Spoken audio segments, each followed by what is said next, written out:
ओम नमः शिवाय। आज का विषय है तंत्र में प्रेत के कार्य। प्रेत क्या होता है, कौन बनता है और उसके क्या क्या काम होते हैं, ये तंत्र श्रृंखला के अंतर्गत एक विषय है। आज इसी बारे में बात करता हूँ।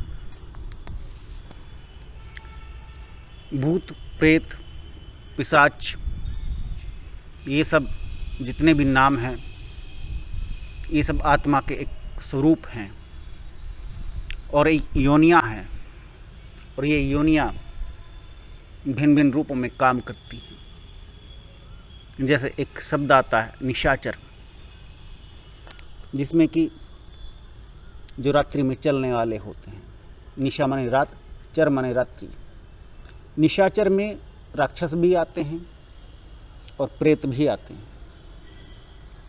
प्रेत की सत्ता यानी कि प्रेत की शक्ति और बल मध्य रात्रि में पूर्ण बल प्राप्त कर जाते हैं। इसलिए समस्त अघोर साधनाओं में, डामर तंत्र में मध्य रात्रि में शव साधनाएं की जाती हैं। जो भी अकाल मृत्यु को प्राप्त हो जाता है, चाहे स्त्री हो अथवा पुरुष, वो सब तुरंत प्रेत योनि को प्राप्त हो जाते हैं। हालांकि प्रत्येक मनुष्य, चाहे स्त्री हो अथवा पुरुष,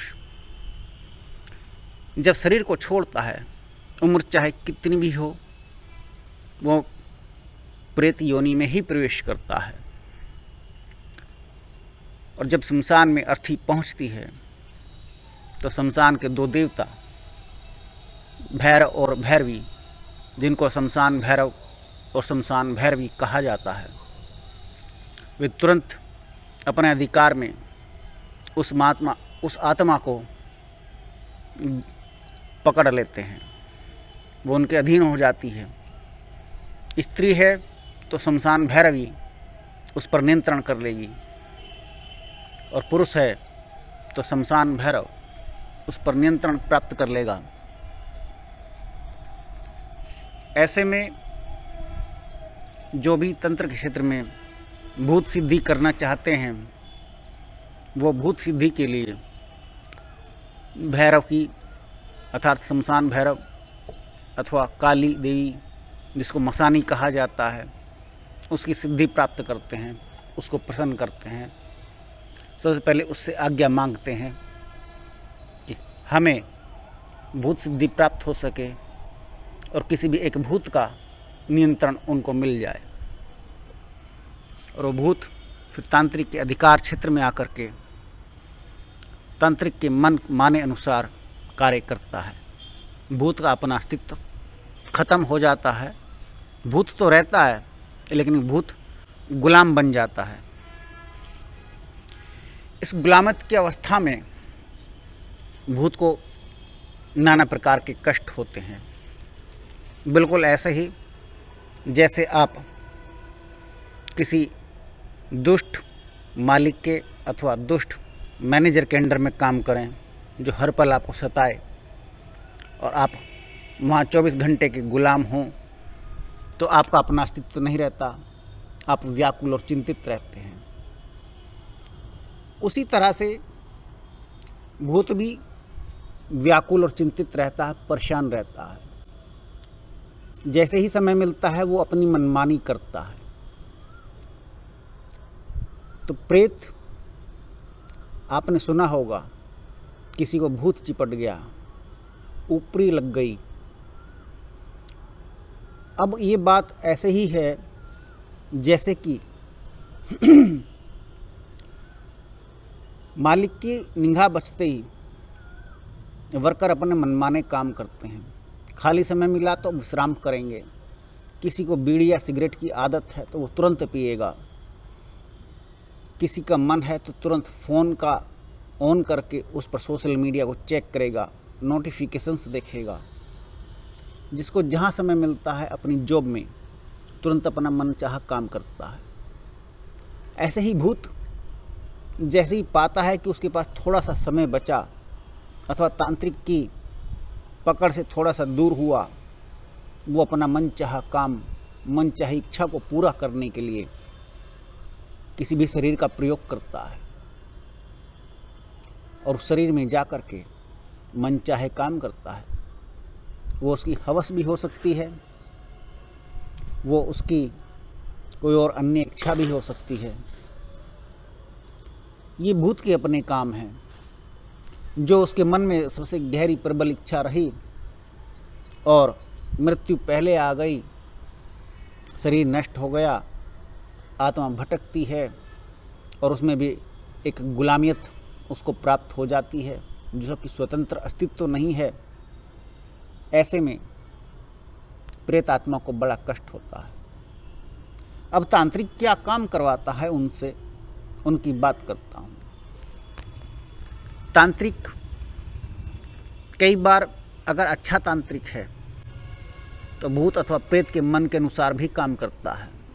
उसको प्रसन्न रखने के लिए कई प्रकार की कार्य सिद्ध करता है और उससे बदले में ज्ञान प्राप्त करता है तथा अन्य अनेक भूतों पर नियंत्रण भी प्राप्त करता है। अपनी सेना बढ़ाता है। तांत्रिक जैसे एक सेनापति और उसकी सेना भूतों की सेना, बिल्कुल ऐसे ही वो कार्य सिद्ध करता है और मन चाहे काम फिर उन भूतों से लेता है। वो भूत भिन्न भिन्न प्रकार के काम करते हैं। अब तांत्रिक क्या क्या काम करवाता है, जैसे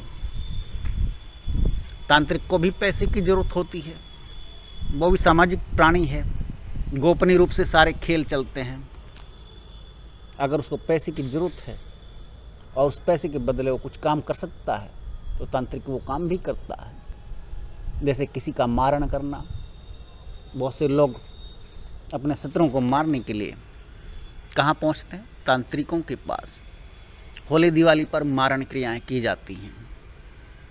उनमें वो उन कार्यों को भूतों के माध्यम से सिद्ध करवाता है। उसके अलावा किसी का वशीकरण करना है, जृंभण करना है, तो वो कार्य भी भूतों के माध्यम से सिद्ध होते हैं। और किसी के बीच में कोई लड़ाई करानी हो तो वो काम भी भूतों के माध्यम से करवाए जाते हैं। कई बार आप पाते हैं कि कुछ लोग कुछ अपने शत्रुओं के मन में अथवा उनके परिवार में आपस में ही लड़ाई करा करके संपत्ति को हड़पना चाहते हैं, तो वहाँ भूत चढ़ा दिए जाते हैं। उन भूतों के चढ़ाए जाने से एक ही घर में कई कई प्राणी भूतों से परेशान हो जाते हैं और वो आपस में लड़ते हैं। और ये ऊपरी बाधा कई प्रकार से कई दिन, महीने, सालों तक चलती है। पंडित लोग इसको ज्योतिष में पितृदोष अथवा प्रेत दोष भी बतलाते हैं। सबको अपने अपने कर्म के अनुसार फल मिलता है। सभी प्राणी अपने अपने कर्म के अनुसार फल भोगते हैं। जिसको कष्ट मिल रहा है, अगर आप उनकी कुंडली देखेंगे तो कहीं ना कहीं शनि और राहु से पीड़ित होंगे। पूर्व जन्म के उनके कर्मों के आधार पर, उनके दंड विधान के आधार पर उनको भूतों से परेशानी लिखी मिलेगी, इसलिए वो भोग रहे हैं। तांत्रिक एक माध्यम है, भूत एक माध्यम है, लेकिन भूत भी अपनी मुक्ति चाहता है। कई सारे भूत ऐसे भी होते हैं जो श्रेष्ठ तांत्रिक, योगी, पंडित, पूजा पाठ करने वाले, जो भूलवशात मृत्यु को प्राप्त हो जाते हैं, अर्थात पूजा पाठ में, अपनी तंत्र साधना में, योग साधना में गलती कर बैठते हैं और उस गलती परिणाम स्वरूप शरीर छूट जाता है, मृत्यु हो जाती है शरीर की। हमेशा ध्यान रखिए, मृत्यु केवल शरीर की होती है और आत्मा फिर भी अपने उसी ज्ञान को पाने के लिए, उस इष्ट की प्राप्ति के लिए साधनारत रहती है। और उस साधना में मृत्यु के बाद भी वो श्रेष्ठ आत्माएं अपनी साधनाएं करती रहती हैं। ऐसा ही एक प्रसंग मेरे पढ़ने में भी, अध्ययन में भी आया। एक साधु सन्यासी को, जो कि भूत प्रेतों से नहीं डरता था, किसी गांव में जाने का अवसर मिला। गांव वालों ने कहा, गांव के बाहर एक छोटी सी पहाड़ी पर एक बरगद का पेड़ है और उस बरगद के पेड़ पर कोई भूत प्रेत रहता है, रात्रि में वहाँ कोई नहीं रुकता। सन्यासी के मन में जिज्ञासा जगी और वो वहाँ शाम होते ही पहुँच गया, बरगद के पेड़ के नीचे बैठ गया, अपनी साधना की और रात को वहीं सो गया। उसके उपरांत सुबह को 4 बजे करीब उसे बड़ा कोलाहल महसूस हुआ चिड़ियाओं का। उसकी आंखें खुली, उसने देखा चिड़ियाँ बोल रही हैं। चिड़िया कभी भी सुबह के 4 बजे नहीं बोलती। चिड़िया हमेशा 4 पहरों पर बोलेंगी, कुदरती उनको समय का ज्ञान होता है। जब संध्या समय होता है, सांझ का समय होता है, जब दिन खत्म होता है, रात्रि शुरू होती है। जब 4 घंटे बाद एक पूरा पहर बीतता है, लगभग 11 साढ़े 11 बजे के आसपास, एक मध्य रात्रि में से और ऊपर लगभग 2:30-3 बजे और एक प्रभात संध्या में चिड़ियाएँ बोलती हैं। जो कभी जंगलों के आसपास रहे हों तो उनको एक ज्ञान होगा, लेकिन 4 बजे कोई चिड़िया शोर नहीं मचाती। चिड़ियाओं का शोर सुन करके सन्यासी की आंख खुल गई और सन्यासी ने देखा आसपास कोई नहीं है। वो फिर सो गया।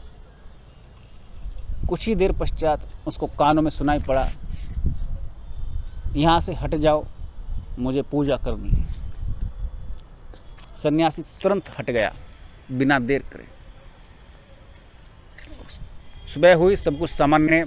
लगभग 3 या 4 दिन तक लगातार ऐसा क्रम चला। सन्यासी ने चौथे या 5वें दिन पूछा उससे, तुम कौन हो और मुझे क्यों परेशान करते हो कि मेरी नींद में बाधा डालते हो? मैं तुम्हें कोई हानि भी नहीं पहुंचाता। तो सन्यासी से उस मृतक आत्मा ने कहा, मैं एक पूर्व जन्म का तांत्रिक हूँ। मैं इस स्थान पर साधना क्या करता था। काली की साधना में मुझसे गलती हो गई और मैं मृत्यु को प्राप्त हुआ, लेकिन मेरी साधना आज भी जारी है। यह मेरा स्थान है। तुम यहाँ से लौट जाओ और मैं अपनी साधना अनवरत रूप से करता रहूँगा। तुम मेरी साधना स्थान पर बैठ जाते हो, इसलिए मुझे तुम्हें उठाना पड़ता है। सन्यासी उसकी बात मान गया, लेकिन सन्यासी ने कहा, जब तुम इतने श्रेष्ठ तांत्रिक हो तो मेरी तुमसे प्रार्थना है कि तुम मुझे कुछ ऐसा ज्ञान प्रदान करो जो मैंने अब तक नहीं पाया। सन्यासी ने अपनी आत्मकथा में लिखा कि लगभग मैं 1 महीने उस इलाके में रहा और कई प्रकार के गुप्त ज्ञान को मैंने प्राप्त किया। तो आत्माएं जो मृत्यु को प्राप्त कर गई, जो भले ही प्रेत हों, ऐसी भी होती हैं जो कल्याण भी करती हैं। इसलिए प्रत्येक मनुष्य के लिए ये निश्चित किया गया है कि वो अच्छे कर्म करे, क्योंकि अच्छे कर्मों के पश्चात शरीर अगर छूट भी जाता है तो अन्य योनियों में भी साधक को अथवा किसी भी प्राणी को कष्ट नहीं भोगना पड़ता, अपितु वो ईश्वर की तरफ आगे बढ़ता रहता है। अध्यात्म का क्षेत्र केवल एक शरीर तक ही सीमित नहीं है, ये कई योनियों का और कई जन्मों का एक चक्र है। और इसी बात को कहने का, इस बात को समझाने का तात्पर्य भी आज यही था कि प्रेत के कार्य के माध्यम से आप तक यह मैसेज पहुँचे कि अपने कर्मों में आप जितना सुधार कर सकते हैं, अपनी साधना में आप जितना बल उत्पन्न कर सकते हैं जिससे कि और लोगों का भी कल्याण हो, तो आप इतने उच्च कोटि के साधक और विद्वान बने। नमस्कार।